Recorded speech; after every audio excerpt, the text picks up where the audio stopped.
안녕하세요. V입니다. 여러분은 나중에 은퇴해서 살고 싶은 곳이 어디냐고 물으신다면 어디를 꼽으시나요? 저는 주저없이 하와이에 살고 싶다고 말합니다.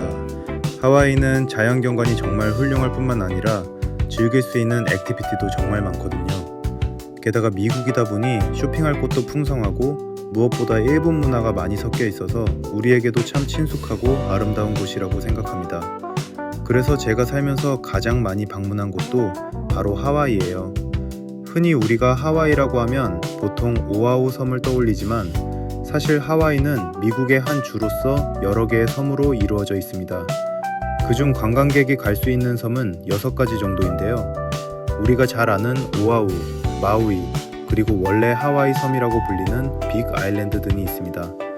이번 여행에서는 빅 아일랜드와 오아후를 모두 다녀왔는데 오늘 그 생생한 이야기를 들려드릴게요. 이번에는 대한항공을 이용해서 인천공항 제2여객터미널로 향했습니다.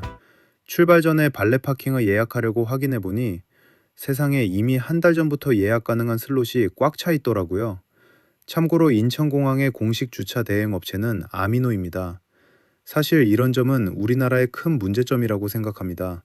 애초에 공항을 설계할 때 주차 공간을 너무 적게 만들어요. 인천공항도 주차장을 더 크게 만들거나 지하 깊게 파든지 아니면 옆에 더 큰 주차 타워를 세워서라도 공간을 충분히 확보했어야 하는데 말이죠. 결국 어쩔 수 없이 장기 주차장으로 이동했습니다. 주차료는 하루 9,000원 정도로 24,000원인 단기 주차장보다 절반 이상 저렴하긴 하지만 이용하기가 무척 불편합니다. 장기 주차장에서 다시 셔틀버스를 타야 하고 그 무거운 캐리어들을 직접 들고 버스에 실었다가 다시 공항에서 내리는 과정이 정말 고됩니다. 공항 규모는 세계적인 수준으로 크지만 이런 주차 편의성 면에서는 결코 좋다고 생각되지 않더라고요.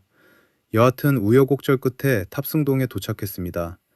라운지도 평소에는 늘 붐비는 편인데 다행히 이번에는 조금 여유가 있더군요. 대한항공 앱을 활용하면 실시간으로 라운지 현황을 확인할 수 있으니 참고하시기 바랍니다. 이번 여행에서 갈 때는 비즈니스 클래스를 탔고 올 때는 좌석이 없어서 결국 기다리다 못해 이코노미 클래스를 이용했습니다. 하와이는 갈 때 7시간, 올 때 11시간 정도가 걸려요. 그래서 비즈니스 클래스의 효율은 돌아오는 편에서 훨씬 크게 느껴지고 사람들 역시 귀국편을 더 많이 찾는 것 같습니다. 가는 길에는 기내식 2번 먹고 간식 좀 챙겨 먹으며 영화 한 편 볼까 했더니 벌써 내릴 시간이더라고요. 호놀룰루 공항에 도착하면 일단 짐을 다시 찾아야 합니다. 한국에서 온 짐을 찾아서 다시 주내선으로 갈아타야 하는데요.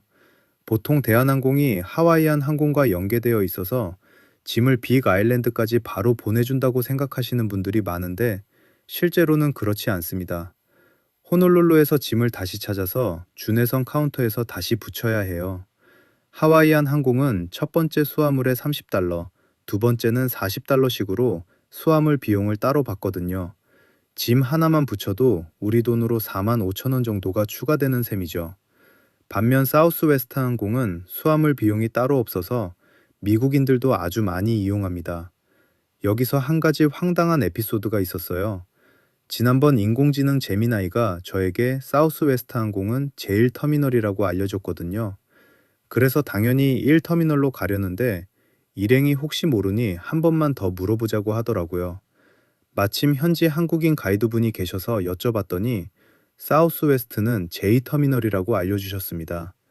인공지능 정보만 믿었으면 공항에서 한참을 헤맬 뻔했죠. 인공지능이 일부러 거짓말을 하는 건 아니겠지만 잘못된 정보가 많으니 항상 더블 체크가 필수라는 걸 다시 한번 느꼈습니다. 이 자리를 빌려 호놀룰루 공항에서 도와주신 현지 가이드분께 감사의 말씀을 전합니다. 환승 대기 시간은 3시간 정도 넉넉히 잡으시는 게 좋습니다. 드디어 빅 아일랜드에 잘 도착했습니다만 렌터카 업체인 허츠 때문에 아주 황당한 일이 있었습니다. 빅 아일랜드에서 허츠 렌터카를 이용하실 분들은 정말 조심하셔야 할 것 같아요. 저는 허츠 골드 멤버라 지정된 구역에 있는 차 중에서 아무거나 타고 나가면 되는 시스템이었는데요. 직원이 알려준 곳으로 갔더니 차가 단 한 대도 없었습니다. 너무 어이가 없어서 계속 찾아보다가 다시 돌아가 물어보니 그제야 차를 내주겠다고 하더라고요. 그런데 한참을 기다려도 차가 나오지 않아 언제쯤 되느냐고 다시 물었더니 한 여직원이 갑자기 저에게 소리를 지르며 화를 내는 게 아니겠어요? 갖다 준다고 했잖아! 라며 소리를 지르는데 정말 당혹스러웠습니다. 그러고도 한참 동안 차가 안 나왔어요. 결국 제가 직접 주차장을 뒤져서 차를 찾아냈고 나중에 차를 인수해주는 직원조차 제가 차를 가져가는지 모를 정도로 시스템이 엉망이었습니다. 개인적인 경험으로는 하와이 렌터카는 알라모가 더 나은 것 같습니다. 차도 많고 가격도 조금 더 저렴합니다. 이런 여러 가지 우여곡절이 있었지만 어쨌든 무사히 빅 아일랜드 여행을 시작하게 되었습니다. 인천공항 주차 문제부터 렌터카 사건까지 순탄치만은 않았지만 하와이가 주는 아름다움은 그 모든 스트레스를 잊게 해줄 만큼 컸습니다. 제 영상이 하와이 여행을 계획하시는 분들께 실질적인 도움이 되었으면 좋겠네요. 다음 영상에서는 본격적인 빅 아일랜드의 대자연과 맛집 이야기를 들려드릴게요. 오늘 영상이 유익하셨다면 구독과 좋아요 부탁드립니다. 지금까지 V였습니다.